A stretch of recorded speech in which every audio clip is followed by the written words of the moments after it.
মুন্সিগঞ্জের শ্রীনগরে জাতীয়তাবাদী কৃষক দলের সমাবেশ অনুষ্ঠিত হয়েছে। শুক্রবার বিকেল 4টায় উপজেলা হাসারা ইউনিয়ন বিএনপি কার্যালয়ের সামনে ইউনিয়ন কৃষক দলের আয়োজনে এই সমাবেশ অনুষ্ঠিত হয়। বিস্তারিত দেখুন নিজস্ব প্রতিনিধি এম.এ. কাইয়ুম মাইজভান্ডারীর প্রতিবেদনে।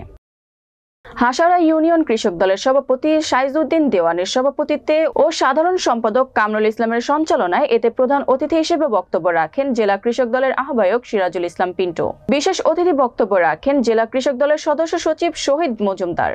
কেন্দ্রীয় কৃষক দলের সহ ক্রীড়া সম্পাদক জাহাঙ্গীর আলম। আরও উপস্থিত ছিলেন উপজেলা কৃষক দলের আহ্বায়ক শেখ মোহাম্মদ শাহ আলম, সদস্য সচিব অরুণ, গজারিয়া থানার সদস্য সচিব তোফাজ্জল সরকার, হাসারা ইউনিয়ন বিএনপির সভাপতি আব্দুর রশিদ, সাধারণ সম্পাদক আব্দুল্লাহ আল মামুন, সিনিয়র সহসভাপতি রুহুল আমিন হুমায়ুন, মুক্তিযোদ্ধা বিষয়ক সম্পাদক আবির আহমেদ দিদার, হাসারা ইউনিয়ন যুবদলের সহসভাপতি বাবুল শেখ, স্বেচ্ছাসেবক দলের আহ্বায়ক উজ্জ্বল খান সহ ইউনিয়নের প্রান্তিক কৃষকবৃন্দ।